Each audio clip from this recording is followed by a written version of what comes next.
বন্ধুরা, ঘর থেকে রান্নাঘর পর্যন্ত সারা দিনে কিন্তু আমাদের প্রচুর কাজকর্ম করতে হয়। আর সেই সব কাজকর্মগুলো যদি আমরা একটু বুদ্ধি আর কৌশলের মাধ্যমে করতে পারি, তাহলে কঠিন কাজও হয়ে যাবে জলের মতো সহজ।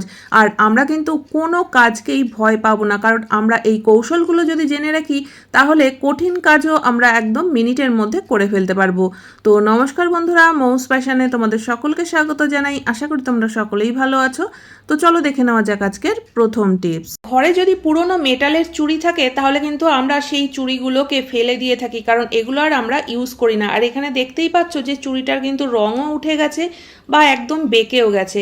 তো এই চুড়িগুলো ফেলে না দিয়ে একটা দারুণ কাজে কিন্তু ব্যবহার করতে পারি, আর এতে করে কিন্তু আমাদের অনেক সমস্যার সমাধানও হয়ে যাবে। তো তার জন্য দেখো, এখানে এই মেটালের চুড়িটাকে আমি মাঝখান থেকে কাঁচি দিয়ে কেটে নিলাম।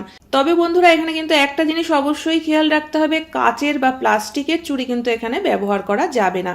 তো চলো এবার দেখে নেওয়া যাক এটা আমরা কি কাজে ব্যবহার করি। আমাদের ঘরে কিন্তু নানা ধরনের চাবি থাকে, আর সেই চাবিগুলোরও কিন্তু আবার ডুপ্লিকেট চাবি থাকে। তো প্রত্যেক দিন যে চাবিগুলো ব্যবহার করা হয়, সেগুলো তো আমরা নিশ্চয়ই একটা নির্দিষ্ট জায়গায় রেখে থাকি, কিন্তু এর যে ডুপ্লিকেট চাবিগুলো, এগুলো কিন্তু দেখা যায় আমরা কোথায় রাখি প্রয়োজনের সময় তখন আর খুঁজে পাওয়া যায় না। তো তখন কিন্তু আমাদের মস্ত বড় বিপদে পড়তে হয়। তো এই যে এক্সট্রা চাবিগুলো, এই চাবিগুলোকে কিন্তু এই মেটালের চুড়ির মধ্যে রেখে তারপরে একটা নির্দিষ্ট কোনো জায়গায়, সেটা আলমারির মধ্যে হোক বা দরজার পেছনে হোক, কোথাও একটা রেখে দিতে পারো এইভাবে। তাহলে কিন্তু প্রয়োজনের সময় আমরা ঠিক খুঁজে পেয়ে যাব, আমাদের কিন্তু খোঁজাখুঁজি করে সময় নষ্ট করতে হবে না।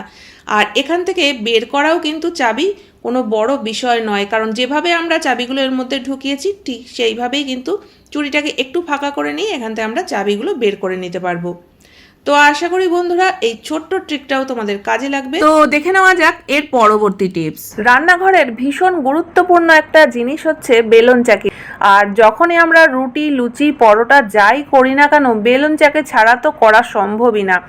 অথচ এই বেলন চাকিটাকেই কিন্তু আমরা ঠিকমতো যত্ন করে রাখি না। কাজ হয়ে যাওয়ার পরে এইভাবে কিন্তু খালি অবস্থায় ফেলে রেখে দিই যে কোনো জায়গায়। পরবর্তী সময় যখন আবার আমরা রুটি করব, তখন কিন্তু এই বেলন চাকিকে ধুয়ে মুছে পরিষ্কার করে রুটি করাটা সম্ভব হয় না।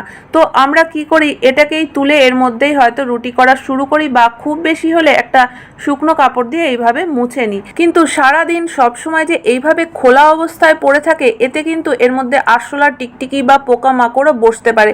আর এর মধ্যেই যদি আমরা রুটি করি, সেটা কিন্তু আমাদের স্বাস্থ্যের পক্ষেও ক্ষতিকারক।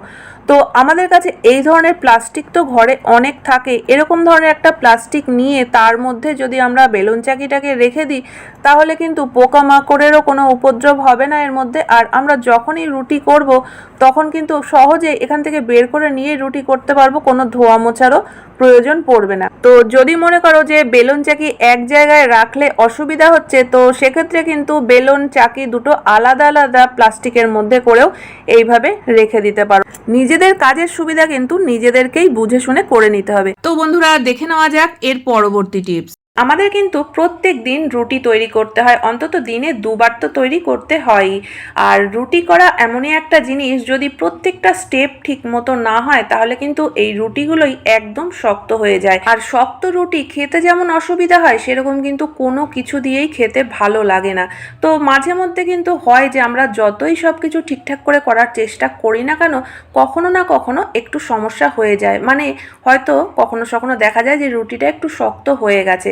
তো যদি এরকম সমস্যা তোমাদের সঙ্গে হয়ে থাকে, তাহলে কিন্তু এই ছোট্ট টিপসটা ফলো করতে পারো। তাহলে যত শক্ত রুটি হোক না কেন, বা অনেক সময় দেখবে রুটি বাসি থাকলে সেই বাসি রুটিও শক্ত হয়ে যায়। তো রুটি শক্ত হোক কিংবা বাসি, এই টিপস ফলো করলে কিন্তু একদম নরম করে নেওয়া সম্ভব।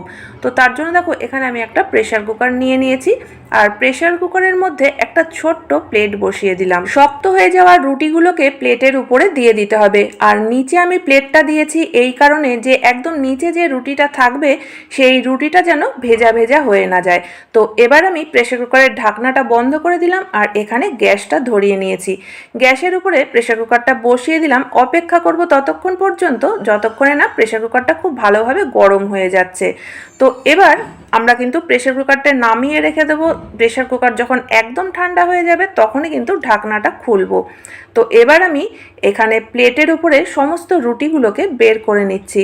আর এবার কিন্তু যখন রুটিগুলোকে ধরবে তখন বুঝতে পারবে যে বাসি শক্ত রুটিগুলো ছিল, যেগুলো খাওয়াটা একটু অসম্ভবই হতো, সেই রুটিগুলোই কিন্তু এখন একদম নরম হয়ে গেছে। এখন কিন্তু আর খেতে একটুও সমস্যা হবে না। তো বন্ধুরা, চলে যাচ্ছি এর পরবর্তী টিপসে।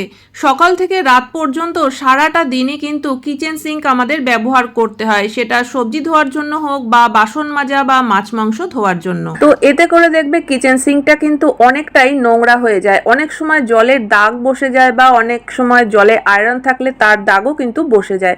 তো একবার যদি এই দাগগুলো বসে যায়, সেই দাগ কিন্তু সহজে ওঠানো যায় না। অনেক মাজা ঘষা করেও দেখবে কিছু না কিছু দাগ থেকেই যায়। আর যেহেতু আমাদের সারা দিন এত ব্যবহার করতে হয়, সিঙ্কটা যদি সম্পূর্ণ পরিষ্কার পরিচ্ছন্ন না থাকে দেখতেও যেমন ভালো লাগে না, সেরকম কিন্তু এই সিঙ্কে কোনো কাজকর্ম করতেও ভালো লাগে না।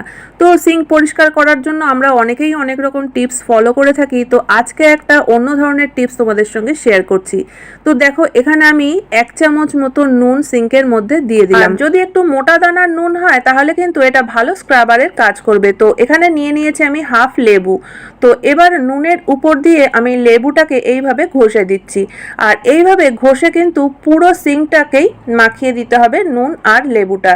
তো এইভাবে করে একটু মাখিয়ে নেওয়ার পর আমি রেখে দেবো 2 মিনিট। আর তারপর একটা স্কচ ব্রাইট নিয়ে নিয়েছি। এর মধ্যে কিন্তু কোনো সাবান ভিমবার কোনো কিছুই লাগানোর প্রয়োজন নেই। শুকনো স্কচ ব্রাইটটা দিয়ে একটু ভালো করে ডলে দিলাম। তো এবার আমি জল দিয়ে পরিষ্কার করে নিচ্ছি। দেখবে সিঙ্কটা কিন্তু একদম ঝকঝকে পরিষ্কার হয়ে গেছে। না কোনো জলের দাগ থাকবে, না কোনো আয়রনের দাগ থাকবে। তো তারপরে একটা শুকনো কাপড় দিয়ে সিঙ্কটাকে একটু মুছে নিলেই দেখতে পাবে যে কত সুন্দর একদম ঝকঝকে পরিষ্কার হয়ে গেছে। আশা করি বন্ধুরা এই ছোট্ট টিপসটা তোমাদের কাজে লাগবে। চলে যাচ্ছি এর পরবর্তী টিপসে। বন্ধুরা, আজকাল তো আমরা সকলেই গ্যাসেই রান্নাবান্না করে থাকি। আর রান্না করতে করতে যদি গ্যাস শেষ হয়ে যায় তখন কিন্তু মাঝে মধ্যেই আমরা খুব সমস্যায় পড়ে যাই। তার কারণ হচ্ছে গ্যাস শেষ হয়ে যাওয়া মানেই কিন্তু নতুন সিলিন্ডার আবার লাগাতে হবে। আর নতুন সিলিন্ডার লাগানোর ক্ষেত্রে যে বড় সমস্যাটা রয়েছে সেটা হচ্ছে সিলিন্ডারের এই ক্যাপটা খোলা নিয়ে। তো বন্ধুরা, তোমরা সকলেই জানো যে এই ক্যাপটাকে খুলতে গেলে কিন্তু এর সঙ্গে যে দড়িটা রয়েছে সেটাকে খুব জোরে টেনে ধরতে হয়, তারপরে কিন্তু ক্যাপটা সহজে খোলা যায়। কিন্তু অনেকেই আছে দেখবে যে এই কাজটা কিন্তু করতে পারে না। তো তখন কিন্তু বাড়িতে যারা রয়েছে ছেলেরা, তাদের হয়তো অনেকে হেল্প নেয়। কিন্তু সেই সময় যদি বাড়িতে কেউ না থাকে ক্যাপটা খুলে দেওয়ার মতো, অনেকেরই কিন্তু দেখবে যে বাড়িতে রান্না খাওয়া বন্ধ হয়ে যায় সিলিন্ডারের এই ক্যাপটা না খুলতে জানার কারণে। তবে যদি আমরা একটু বুদ্ধি বা কৌশলের মাধ্যমে কাজটা করতে পারি তাহলে এই কঠিন কাজও কিন্তু একদম সহজ হয়ে যাবে। আর তোমরা নিজেরাই কিন্তু ক্যাপটা সহজেই খুলে নিতে পারবে, কারোর হেল্পের প্রয়োজনও পড়বে না। তো বন্ধুরা, আমাদের সকলের বাড়িতেই সন্না তো থাকেই। তো অনেক সময় হয় যে কাঁটা ফুটে গেলে সেই কাঁটাগুলোকে তোলার জন্য আমরা সন্না ব্যবহার করি। তো এরকমই একটা সন্না নিয়ে নাও। আর এই সন্নার পেছনের দিক থেকে দেখো, এই যে ক্যাপের মধ্যে একটা তারের মতো অংশ রয়েছে, তার মধ্যে এইভাবে করে ঢুকিয়ে দিতে হবে। তো এবার দেখো, আমরা একটা আঙুল দিয়ে সন্নার নিচের দিকটাকে একটু চাপ দিলেই কিন্তু এই যে তারটা রয়েছে এটা কিন্তু অনেকটাই আলগা হয়ে যাবে। তখন কিন্তু আর টানাটানি করার কোনো প্রয়োজন নেই। যে কাজটা আমরা টানাটানি করেও খুলতে পারি না, সেটা কিন্তু আমরা দুটো আঙুল দিয়েই খুলে ফেলতে পারবো। তো চলো আর একবার তোমাদেরকে দেখাচ্ছি। দেখো, একটা আঙুল দিয়ে আমি চেপে ধরলাম সন্নার নিচের দিকটা, আর এবার কিন্তু তারটা নিজে থেকেই আলগা হয়ে গেল। তো তারপরে কিন্তু দুটো আঙুল দিয়েই আমরা ক্যাপটাকে খুলে ফেলতে পারবো।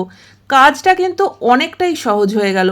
তো যারা তোমরা এই ক্যাপটা খুলতে পারো না, ক্যাপ না খুলতে পারার কারণে নানা সময় সমস্যায় পড়ে যাও, আশা করি এই টিপসটা তোমাদের সকলেরই কাজে লাগবে। আর আজকের কোন টিপসটা তোমাদের সবথেকে বেশি ভালো লেগেছে অবশ্যই কমেন্ট করে জানিও।